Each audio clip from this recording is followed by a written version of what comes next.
and welcome to Sapience. This is a special podcast series brought to you by SPJIMR's Center for Wisdom in Leadership. Sapience brings to you conversations about a wisdom-based approach to leadership and global and societal issues.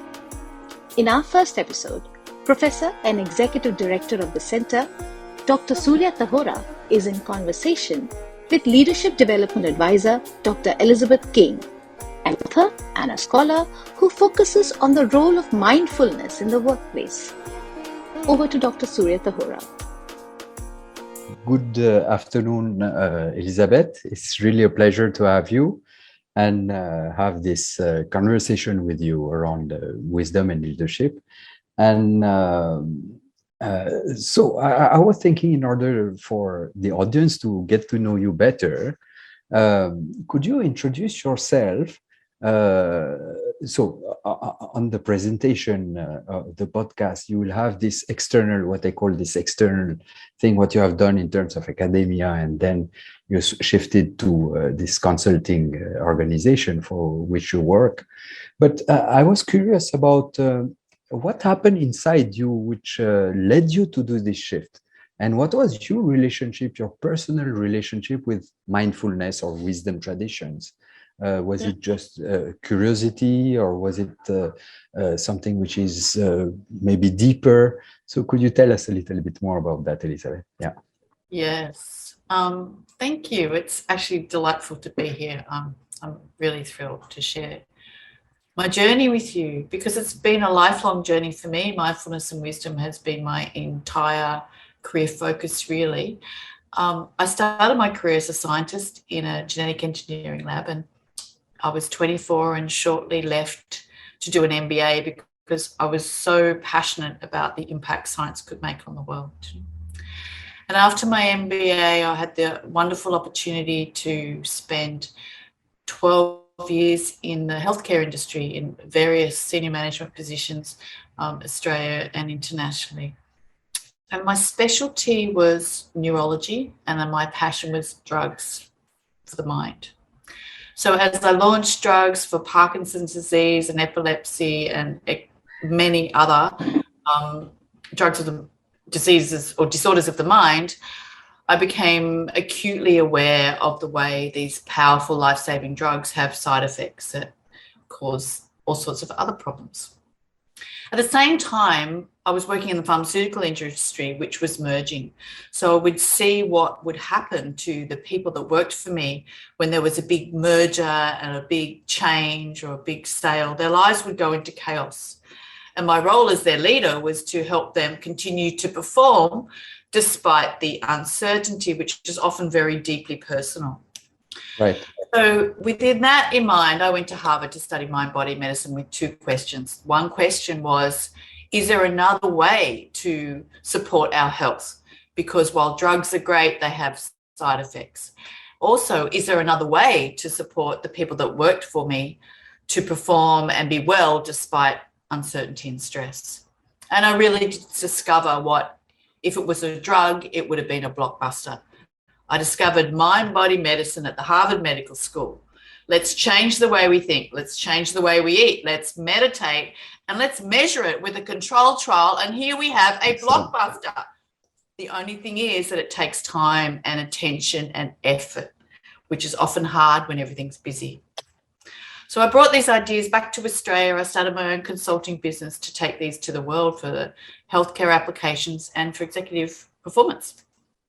And it didn't take me long to realise that busy executives, such as academics like yourself, find it very difficult to change their behaviour and have a wellness portfolio of behaviours because there's no time. Yeah. And I did a Masters of Coaching. And I did that specifically to help people change behaviour. So I combined in my own work the science of mind-body medicine and the science of behaviour change. And I did that for 12 years. During that time, I discovered my clients, one of the most powerful skills I taught my clients was mindfulness. And because I'm curious, I thought, is it just me? Or what's the science? That started my 10-year journey on a PhD. At the time I started my PhD, my study at Harvard was like a very instrumental mindfulness, the sort of mindfulness that makes up the mindfulness revolution. Do you know, there's that lovely if it's relevant, we can talk about the beginning of the mindfulness revolution, how that mindfulness came to the West. But that was what I was part of. I was at the forefront of that. But during my PhD, I had some very difficult personal times, and I found that instrumental mindfulness, I needed more. So then I went deeply into my Buddhist study. So I was studying my PhD on uncertainty and business performance at the same time as I was personally studying Buddhism. And this is where my work came from. Okay. That's wonderful to know, Elizabeth. I mean, this you're able to hold together two sides of yourself, which is one which is the scientist and which is wanting to know how things works, and the other one which is like committed to also study the roots of this mindfulness, let's say, kind of revolution you're speaking about. And I love also one thing, I think this is one of the purpose also of this center that we're setting up, which to bridge research and practice, because what we have all in mind is this executive and these organizations and all the challenges they face. So I just love what you're saying, Elizabeth. So that brings us to a question which is which has been in my mind for some time. And when I read your article, it brought a lot of light on this, which is there is what we term and what you have qualified as a mindfulness revolution. So, and it's present everywhere. When you are in Europe or in US, and now even in India, it is present in different avatars. But then the question could be, but how do you explain the success of this mindfulness, let's say, and all this intervention and books and articles and apps and the proliferation and explosion of all these things around one idea and one practice? So how do we explain this? Is it a fad? Is it a hype or marketing, let's say, operation? Or does it have really some benefits? Fantastic question. Yeah, it certainly was the beginning of my PhD was, well, is it true? Does the evidence match the hype?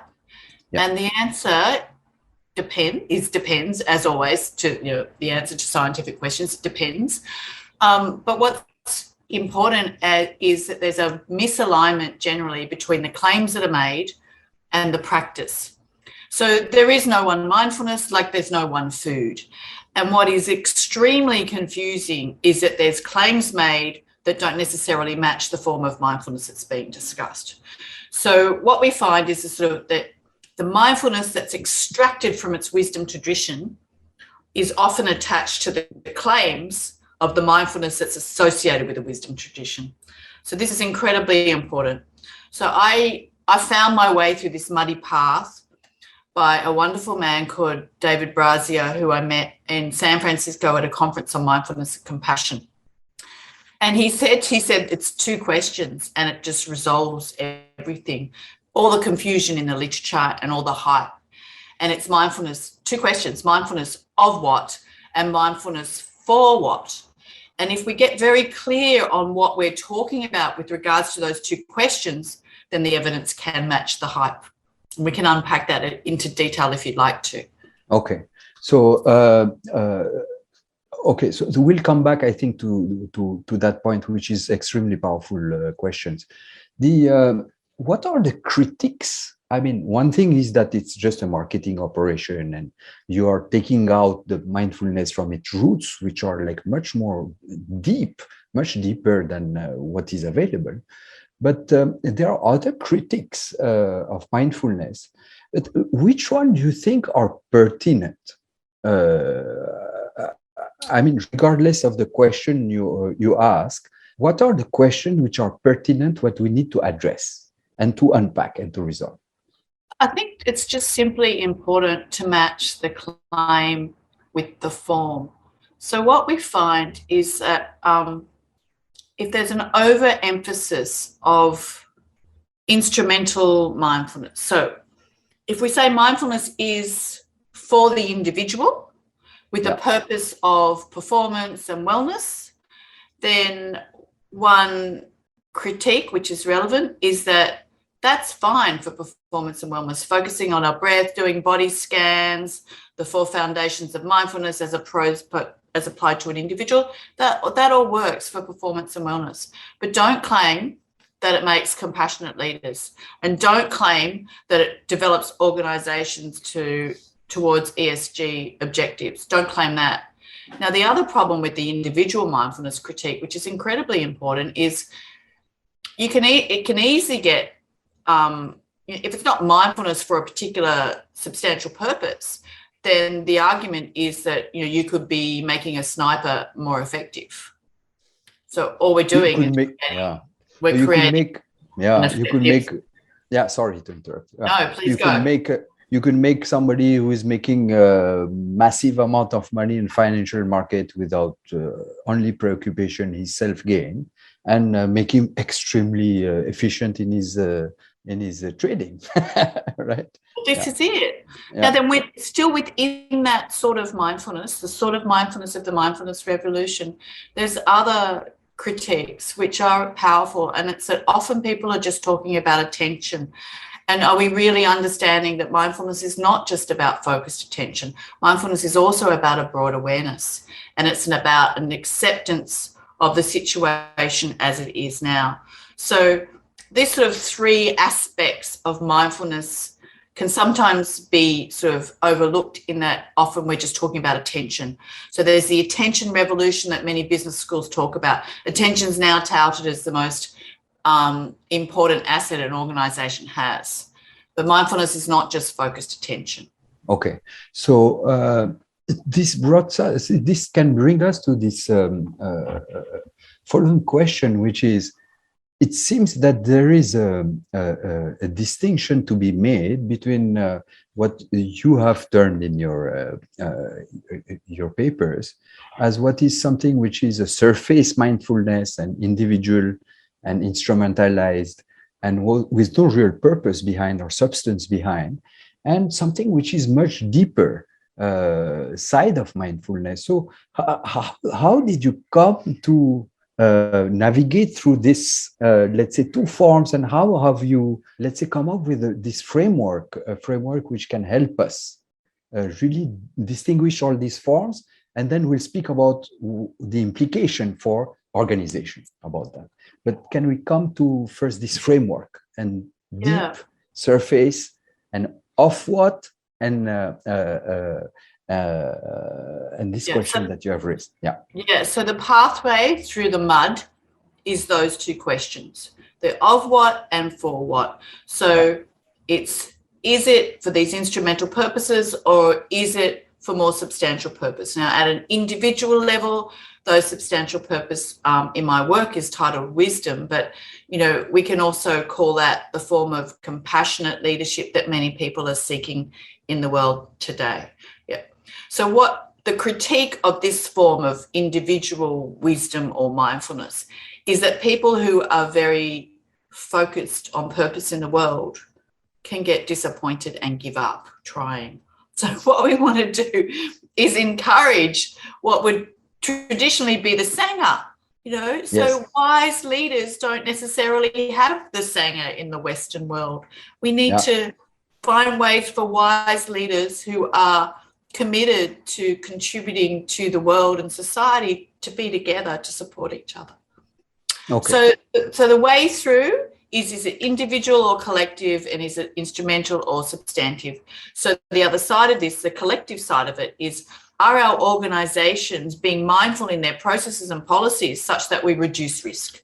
So this is important, whether we're flying an aeroplane, digging a mine, making sure that we're not putting oil in the ocean, making sure in Australia we're not blowing up sacred sites. So then we get to the wisdom at a collective level, and we're talking about what goes on in a boardroom, what goes on in the senior leadership rooms, and are those decisions being made in a purposeful way that is always contributing or intended to contribute to the greater good? Okay. Yeah. So you seem to, Elizabeth, employ with distinct meaning the word mindfulness and wisdom.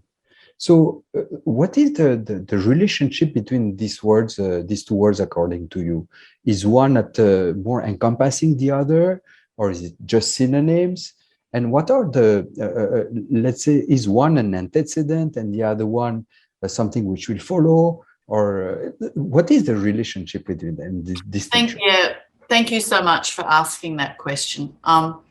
And I need to be careful in my articulation. And the problem with it is that there's a distinction between, in the business literature, there's a distinction between first generation and second generation mindful leadership. Right? So first generation mindfulness is seen as this psychological instrumental mindfulness which has been extracted from its traditional wisdom tradition, whether it's Buddhist or Greek or whatever. Second generation mindfulness is seen to be the type of mindfulness that we speak about that is following on from the traditional Buddhist writings. Okay. So within second generation mindfulness, wisdom is inherent in that form of mindfulness. So in my framework, that's individual wisdom and collective wisdom, but it's essentially all one as second generation mindfulness. But the Western world is talking mostly about first generation mindfulness, which doesn't have wisdom inherent in it. Yeah. But still, if you had to see, I would like to hear you, Elizabeth, about your definition of mindfulness, which is very interesting. And then maybe we can attempt to look at what would be a definition for wisdom. I know it's a big subject, but can we try that? Maybe first come to definition of mindfulness that you have taken. And then, so I'll give you my published definition of mindfulness. Yeah. The intention of this definition is to be inclusive of all the different sorts of mindfulness that are talked about. So the literature map from individual to collective, instrumental to substantive, the purpose was to be generative and not to have a bias towards one or other and say that anyone was better. So in my leadership uncertainty paper with my colleague, Professor Badham, we determined a definition that we felt was inclusive, and I'll read it to you. I have it here. It's a quality or state of mind that attends to experience, avoiding or overcoming mindfulness by giving full and proper attention to presence, context, and purpose. So what's important here is it's the full and proper attention to experience and its presence, context, and purpose. So purpose is where we hope the substantial ideas of wisdom come in. Now, wisdom, there is no universal definition of wisdom. Yeah. There is no agreed definition of wisdom. And I have dear friends who debate it extensively, and I would never dare.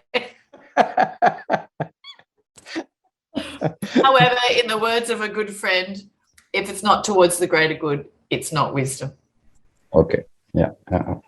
So still open question, right? But we're getting closer. There's a number of academics. Well, there's a small group of experts in the area, and we are in an ongoing debate. There's fantastic work measuring wisdom by Professor Monica Ardell and Judith Wood. David Rooney in Australia has done some great work. There's a lot of Justin Branzer at University of Queensland. They're all doing great work, as you are in India, of course.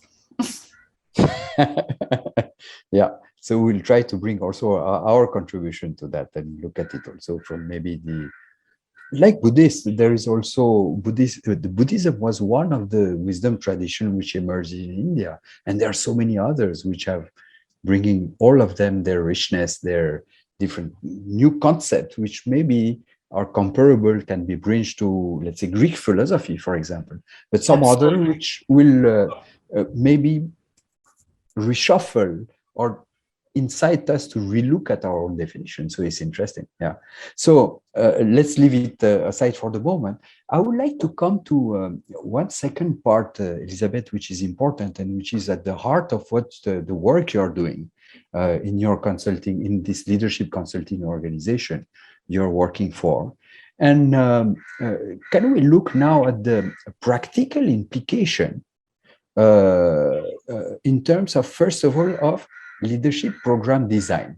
So let's say, for example, I am an organization and I am approaching you and I want to design, because I've been hearing all this mindfulness all over, and I have read about these benefits, and I want to engage in such a program. So how would you let's say, take me on board and guide me in what kind of design I can look for. Yeah. Mm-hmm. So it's a really important question. And I think the starting place is, what's the purpose of wanting mindfulness? And this is where one of the criticisms of the modern mindfulness movement come in, is that there's a criticism that organizations are bringing in mindfulness as a wellness program and a band-aid for what are policies that are actually dangerous to people. So let's first of all work out, is this a band-aid or is this serious? Of course. Now, presumably it's serious. People don't mean to do a band-aid. We're just trying to work out what to do because everybody's very stressed in this constant change and uncertainty. But let's see whether we can do more than a band-aid. Now, individual mindfulness programs are becoming more and more available and increasingly better quality. There's a number of companies. I mean, the global organization, the Potential Project, run a fantastic program. They've done a great translation. There's a wonderful work from many people around the world in this individual area. And there's some moving into what I would call individual wisdom or mindful leadership, where they're taking in more of the ethical stance, and mindfulness training is being more inclusive of ethics. That's a beginning. I would argue that what we really need is to incorporate basic competencies, the sort of thing that I've described in my article on leadership uncertainty, into the competency profile for leadership within the organisation, such that it's tailored in the organisation's language.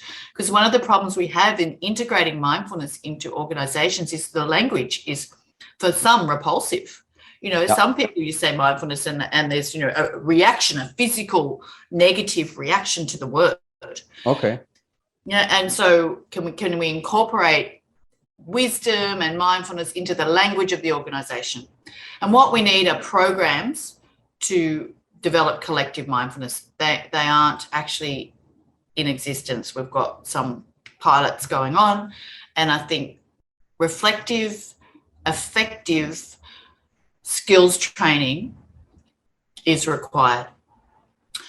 The sorts of terrible decisions that have gone on in senior leadership around the world, politically, and we see a whole lot of problems in the finance industry, tend to occur from what's described as a lack of emotional education.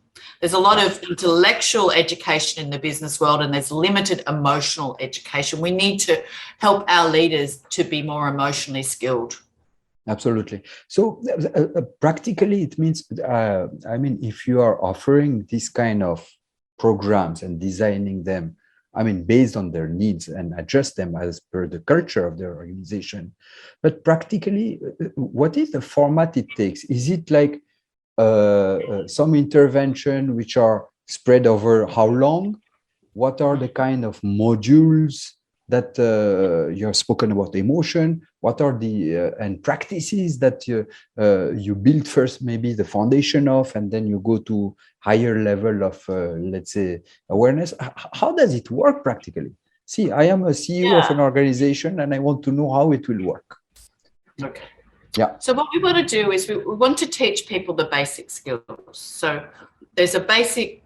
It doesn't have to be contemplative, but it's probably the fastest way to get there. The basic contemplative skill of focusing attention, of broadening awareness such that people can take in all sorts of information, and accepting reality as it is now. Now, what that does is help people make wise decisions without avoiding reality. On top of that, we want to create mindsets for people that acknowledge impermanence, because everything's interdependent, that acknowledge that life can be a bumpy ride, and acknowledge that one of the things that gets in our way of business and societal success is our over-identification with identity, narcissism, essentially. Right? So we can teach these skills, basic skills, but then to make it worthwhile in an organisation, it needs to be applied. There needs to be workplace context. So we teach the basic contemplative concentration mental skills. Then we teach an ethical framework, just blatantly teach an ethical framework. Patience, kindness, compassion. And let's see how this plays out in your life. So we've got the mental skills, the ethical skills, and then the workplace applications. That's how it's learnt. ideally with a daily contemplative practice. And then we Okay. can get more and more sophisticated in our contemplative education. Okay. So typically, I mean, I know it's a very general question, but what is the duration of your intervention when you work with some organization? What? Well, ideally, it's great to have 3 months with people to see behavioural change. So all the coaching science suggests, you can do shorter programs, but we're talking about behaviour change. So what we really want is 3 months to work with, ideally a team. While individuals can make, changes these are deep changes and a supportive environment. So learning to do these things in a team is incredibly powerful. Okay. Yeah. Okay. Good one. Yeah. So and that brings us to the next aspect of this leadership, let's say, interventions in the organization, which is the evaluation of their impact. So you have been you spoke about one word, an expression which I just love in another article, and you are speaking about collusion. What was it? Denial. Collusion with denial. Collusion with denial. So I love this. Can you unpack this for us, Elizabeth, and explain why is it a real problem in order for this evaluation of this intervention? Yeah, absolutely. I think it's a terrible problem. That's why I titled my first paper Collusion with Denial. And the rest of the title is it's leadership development and its evaluation. Because if we look at the enormous amount of money that's spent on leadership development, and that McKinsey did this fabulous report in 2017, which showed that most, I think, CEOs think 10% of the leadership development that they do works. And the problem is that the most common way to evaluate leadership development is the happy sheet. And trained facilitators know how to make people feel good at the end of a workshop. And unfortunately, the most difficult work that we do on ourselves, and for leaders, it is difficult. It's difficult personal work to be that aware of the impact that they have on others, right? That doesn't always feel good. So a happy sheet is not going to show up necessarily the best development. But what happens is if the leadership facilitator doesn't get another gig if the happy sheet isn't good. So we've got this dreadful process. So when it comes to evaluating mindfulness, this is why in my own research, I use cameras. And I work with a sailing crew because sport's like a controlled trial for leadership. And so my research project on the sailing crew was to watch what happens under pressure. So we did a race before and after with a 3-month intervention in the middle and watched what happened under pressure. So if we could put cameras in boardrooms or cameras in leadership development, so cameras in leadership groups, we would get to see, and this is a problem with wisdom, what's a wise action? How do we measure compassion? We measure it by observing or recording a compassionate action. It's a major problem in business leadership development. We have to learn how to evaluate it in a sensible way. Okay, so what you're saying, Elizabeth, is that the instrument to help us evaluate the impact are like nascent, would you say, or they are like in formation, or we can still, if I am an organization, I want legitimately to know if the money I put in this kind of intervention is worthwhile. I am also interested to know the impact. So am I in a fix, or do I have some hope to be able to measure? Oh, yes, no, there's hope, but I think we need to move towards adding qualitative methods to our quantitative methods.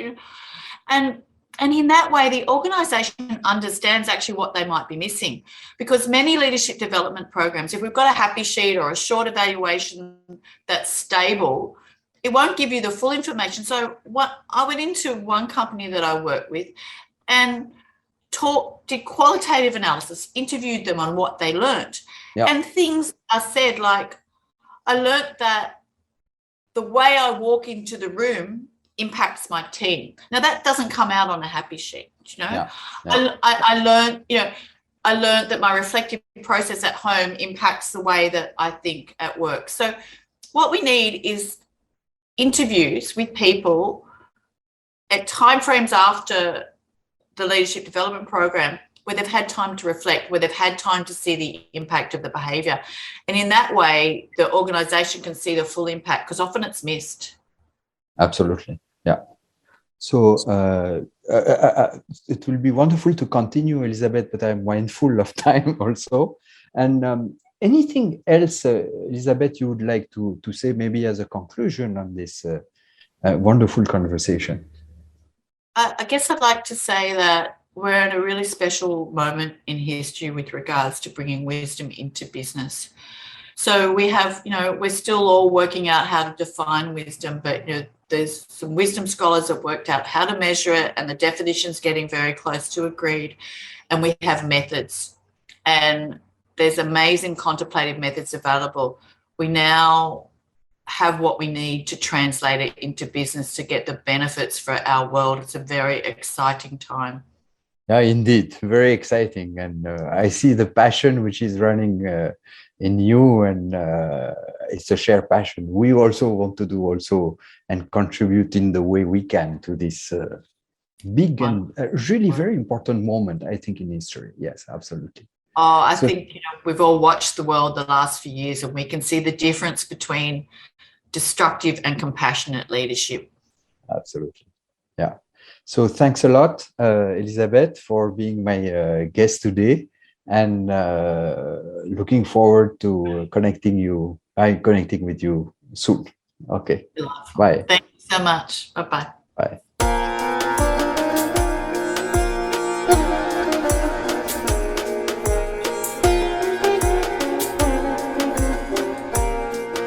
You were listening to Dr. Elizabeth King in conversation with Dr. Surya Tahora in Sapience, a podcast by SPJIMR's Center for Wisdom in Leadership.